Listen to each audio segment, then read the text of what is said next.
Hi and welcome to Polly Puts the Colour On. In this video I'm going to be sharing my biggest colouring books as I've been tagged by Yolanda at the Colouring Biker Mama, so thank you very much for the tag, for the brilliant idea that's been come up with by Piggy Pens. So I'll link all the channels that I mentioned down in the description below, so definitely go and check out Piggy Pens channel because obviously that's where this has all started.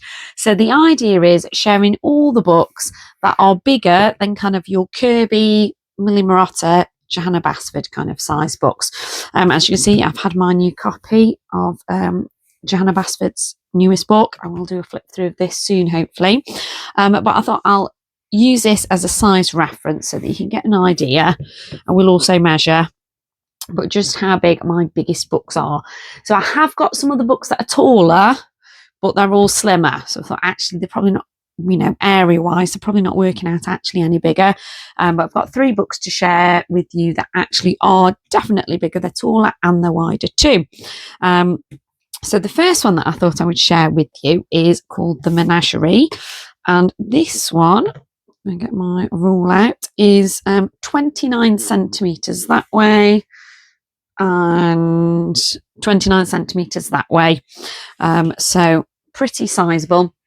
I've had this book for absolutely years. I think if we look inside the front cover, 2015, and I'm pretty certain I got it within like a year of it coming out. I picked it up from the works. I think it was only £5. Coloured in it a little bit when I first got it, and then to be honest, I've not coloured in it in ages. So when I first got this book, I didn't have alcohol markers, so some of these are coloured in pencil. They are perforated pages as well, not that I've ever taken any pages out of my book, but it's nice to have the option, I guess. So this was all done in pencil. Here we've got loads of gel pens and water-based markers. And obviously very bright and bold there. And I don't think I've coloured in many others, to be honest. We've got this one here, that's water-based markers as well. Should really go back to these books. Now I've got alcohol markers because obviously it would be really good way of colouring them. And I could even not just colour in separate sections. I could just, colour and try and get some gradients or something in with a bit of blending, whereas before when I'd obviously just got water-based markers, obviously that was a little bit trickier and it was easier just to colour the sections. But it is nice that it's got some printed bits in the background and they're just kind of relatively simple, obviously a little bit fiddly. Do you like that one? That's quite cute. But yeah, I don't think I've coloured any other ones in this book actually.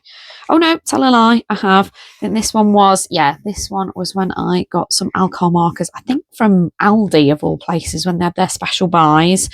So I had a little go, just picked a handful of markers and just had a little bit of a play, which was quite fun. That was a cute one there, isn't it? Red Panda, I think that, isn't it? I don't think there's any. Oh no, there is. I keep thinking I haven't coloured any more, and then I keep finding ones that I have done. So again, these would have been my Aldi alcohol markers. So I remember doing this now, actually. I've seen it quite a while ago. Yeah, I got these books off my shelf and I thought I'm not going to look through them. And then you can kind of have my first reaction as I'm sharing them with you on what I've actually coloured, because I don't honestly remember, as you've seen. But I think that might be the last, almost there we are, and that's the last page there. So this one was published by, let's go back to the front, so Michael O'Mara published book with the illustrations there by Claire Scully and Richard Merritt. So yeah, I've got a few done in that. I perhaps should get back to that at some point, because that would be fun with my alcohol markers again. So as you can see, I'm guessing, I can't really remember. I know I bought them both from the works. I'm guessing I probably bought them at the same time. Obviously left the price on that one. It looks like I've tried to take it off and it wouldn't come off. So obviously I've left it on, because you have to do that sometimes, don't you? When they've put the stickers on the books, it's less damage just to leave it on and have the annoying label there rather than peeling it off and completely destroying the cover. So yeah, it was only £5. Maybe I didn't buy this one at the same time. Let's see when this was.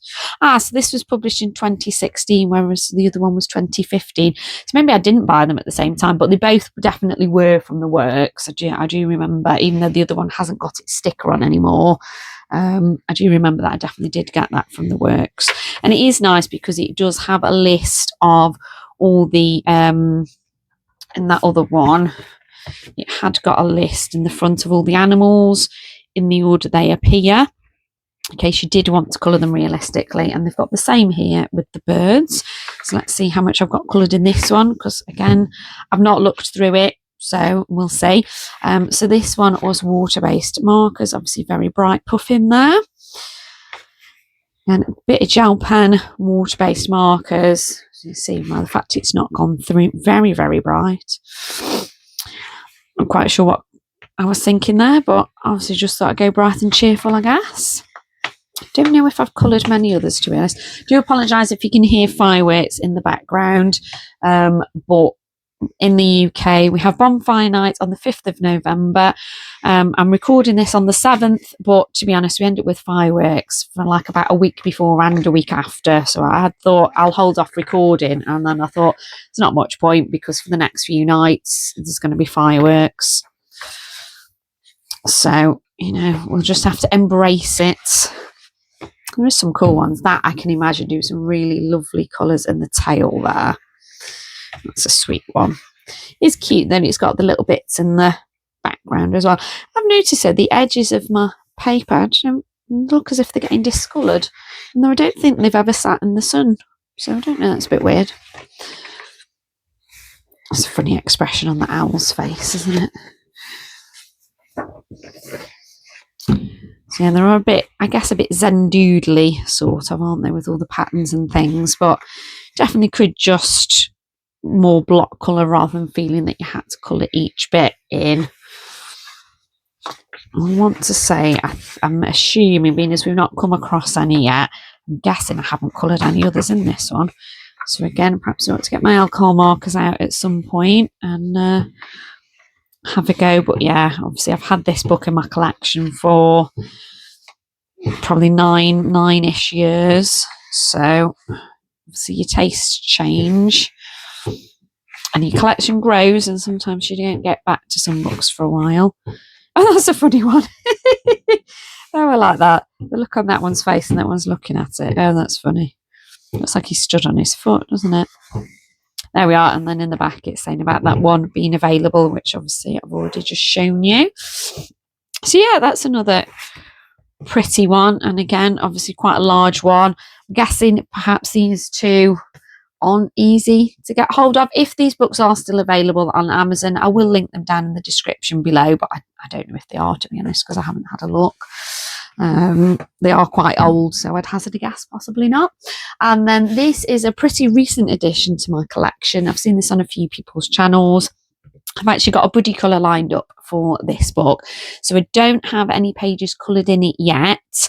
I did buy it a second hand off Vinted, so there is one page that's partly coloured, and if memory serves, I think that's the page that I'm going to be colouring with my buddy, so then I'll be able to kind of get the page finished. So it is a gorgeous book, this one. It is hardback, and it is absolutely gorgeous, but not very easy to get hold of. I think you can only get this second hand. I have noticed there's been a few copies coming back up on Vinted the last kind of week or so, and I'm guessing perhaps on eBay and, you know, another second hand book places you probably still can get it. It's not like it's quite as impossible as like a Mouse Guard or, you know, another really old book, but yeah, it is absolutely gorgeous. So you've got these gorgeous coloured illustrations here. I'll do best as I can with the camera because it is such a big book, and my desk is, well, it has a lot of things on it. Room space in my office is a little bit of a premium.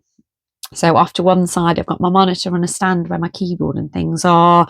Obviously got pots with pens and things round, and yeah, with a book this big, it is a little bit tricky, but we'll go with it. So we can see here it has got information about who's done the writing, because there is kind of information. It's obviously not a non-fiction book, but it's kind of done in the style of a non-fiction book. And then we've obviously got the illustrator as well. So we've got the introduction page. So this is the one, I'm pretty certain this is the one that I'm doing as a buddy colour with Vera at Zuvera Art. So I'll link her channel down below. So I'll be going in, I'll stick with the colours that are there, but I will kind of go in and deepen up the colours because it's a little bit light for my liking and kind of smooth it out. But I think I'll stick with the colours that the previous owner had started with. Not quite sure what I'm going to do on the rest of it yet, but we'll see. So keep an eye out for my November completed pages. No, December. We're doing this one in December. December's completed pages video. So obviously that won't be for a while yet. But yeah, I remember now we set that buddy up for December, thinking it'd be a nice change from kind of Christmassy pages. So you have one side that's kind of slightly grey, like lighter line work, kind of grey lines, and then we've got the darker side. So I'll probably only colour this side, I think. I'm not too sure yet until I kind of get into the book. So yeah, there's nothing else coloured in it. So we have got this bit where it's obviously got writing all about the different beasts that are mentioned, and obviously they are on the previous page. So I won't use anything that is going to go through the paper, or at least hopefully it won't go through the paper. So I won't use alcohol markers in this book. But I've not decided yet whether I'm going to colour the character there and then also colour them here, or whether I'm just going to leave them. I'm not too sure yet. It might be that I just do, I don't know, colour in around the borders or something. I don't know. We'll see.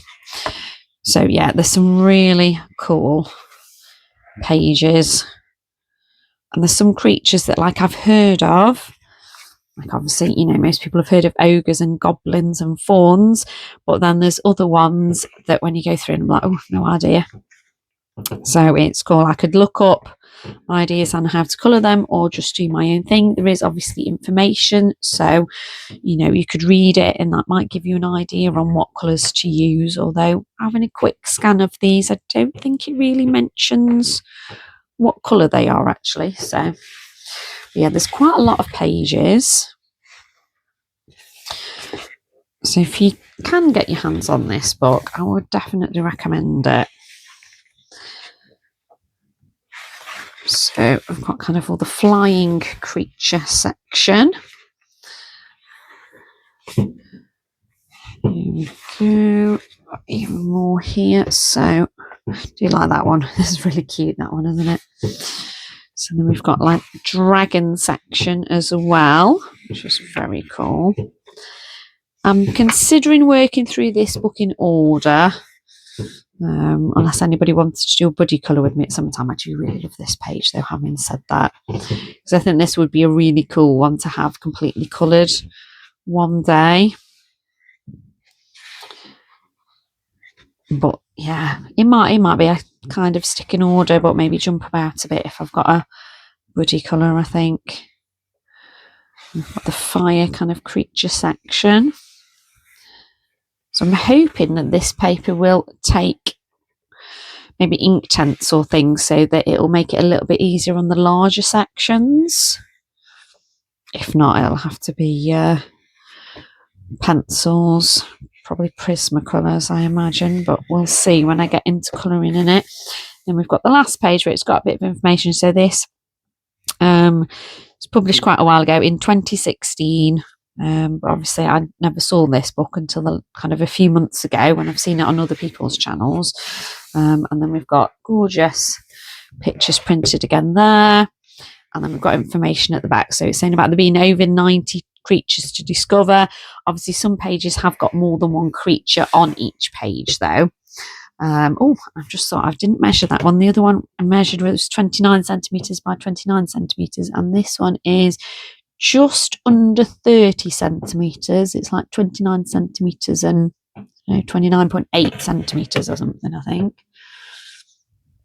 It's not easy to read the numbers, and I think it's pretty much the same size this way, like 29.8ish. So more, just under 30 centimetres each way. So it is a hefty sized book. So there are my three largest books. Like I said, the tag originated with Piggy Pens, so definitely check them out. I was tagged by Yolanda from Colouring Biker Mama, so I'll link her down below. And now I'll tag a few more channels. So apologies if I'm tagging somebody who's already been tagged or who has already, put their video up. I've perhaps missed it. I've tried to have a look through and double check, but I've probably missed some. So I thought I'll tag Kate at Kate's Colouring Pages. And in fact, let me get a piece of paper and write that down so that I don't forget, because that would be embarrassing if I said that I'm going to tag somebody and then I end up forgetting. So I'm going to tag Kate at Kate's Colouring Pages. I will tag Alison at Alison's Colouring and Creativity, I think her channel name is, but again, I'll link it down below so you'll be able to see her there. I'm trying to think who else hasn't been tagged. I'll also tag, I know Colouring Bumblebee's done hers as well, I think, so I won't tag her. I will tag Zuvira Art as well, because obviously I have already mentioned her. I don't think she's done a video. Again, I apologise if you've already been tagged or have done your video. It's hard to keep on top of YouTube sometimes and all the uploads that people have done. So yeah, I'll tag Kate and Alison and Vera. So hopefully, if you're watching this and you've got a channel or Instagram, Facebook, whatever, just do it. Just have a go, share your biggest books, and obviously just make sure that you're tagging Piggy Pen as well, because obviously that's where this great idea originated. So obviously, if you've got to the end, it is very much appreciated. Please make sure that you click the subscribe button so that you don't miss out on future videos. Kind of every Monday, I try and do a live stream, and that's public. And obviously, it's there for you to watch afterwards as well. Obviously, I share completed page videos, hauls, flip throughs, my Winging It Wednesday series. It's not every Wednesday, but quite often on a Wednesday. That's what my upload is, where I bring you along for me just having a go at it, winging it, hoping for the best, bringing along for the journey. So far, everything's turned out all right, but no doubt one of these times I'll have a go at something and it's probably going to go disastrously wrong, and I'll still show it with you so that you can hopefully learn from my mistakes and maybe not make the same mistakes yourself. So thank you so much for joining me today. Take care, and I'll catch you in the next one.